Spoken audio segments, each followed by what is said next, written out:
Sometimes I think that when I am old, that I might be like the lonely old man who is sitting in the park and keeps on saying to himself, I was told to respect my elders, but it keeps getting harder to find one.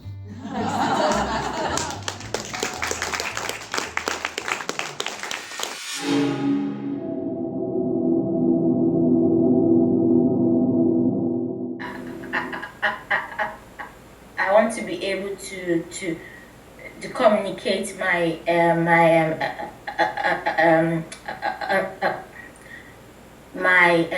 research.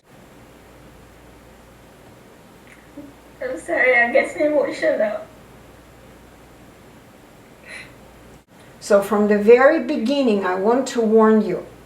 You can cry if you want, but we really don't want you to waste your time on this. Yeah. All I recommend you do, just do your best, answering questions and doing what I ask you to do. That's it. Okay?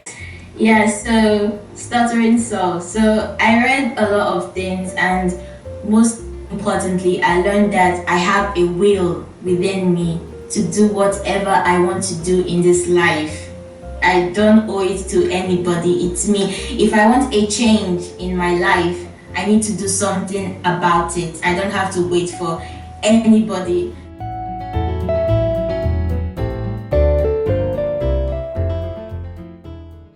Let's hear from Essay with a speech entitled The Nigerian Perspective of Respect. Give a round of applause for Essay, please.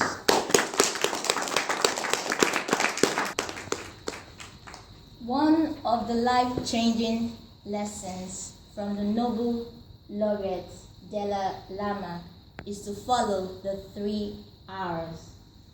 1. Respect for self. 2. Respect for others. And 3. Responsibility for your actions.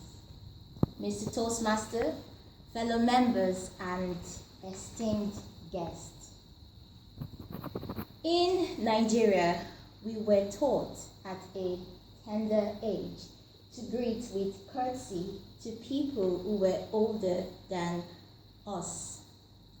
The females would bend their knees while the males would bow their heads.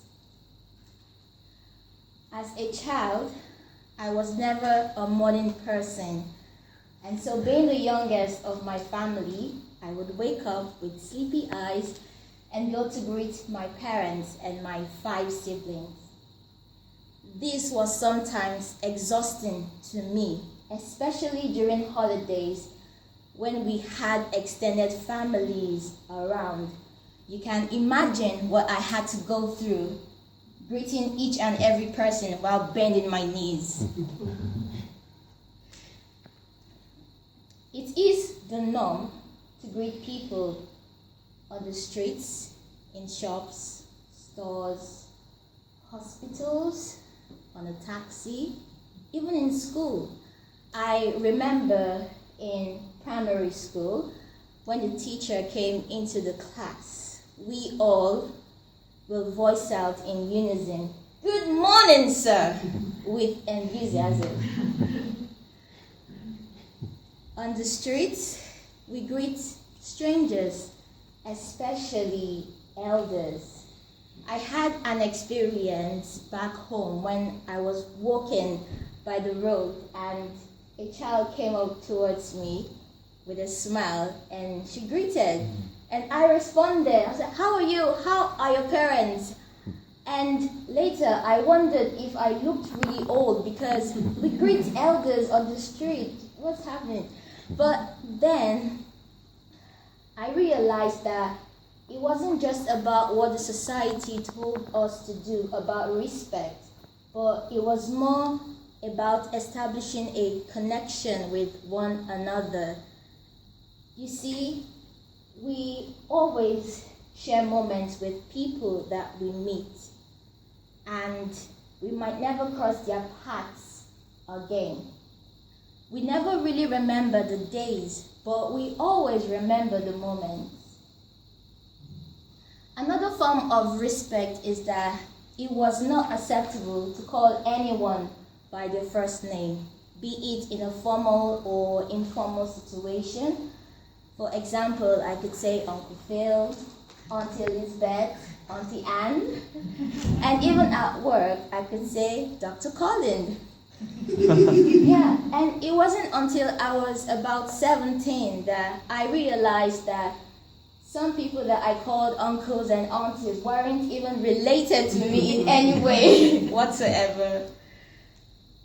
And when talking to elders or people of higher authority or even an unfamiliar face, it is common that you gaze at the forehead or on the shoulders, which is what I'm doing a bit. I'm just gazing. But this is because direct eye contact is maybe seen as invasive.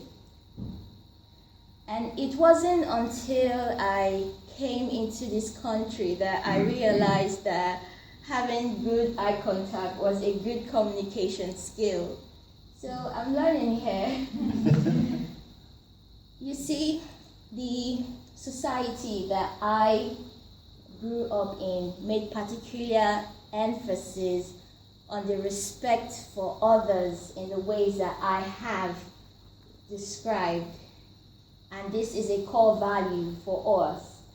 And sometimes I think that when I am old, that I might be like the lonely old man who is sitting in the park and keeps on saying to himself, I was told to respect my elders, but it keeps getting harder to find one.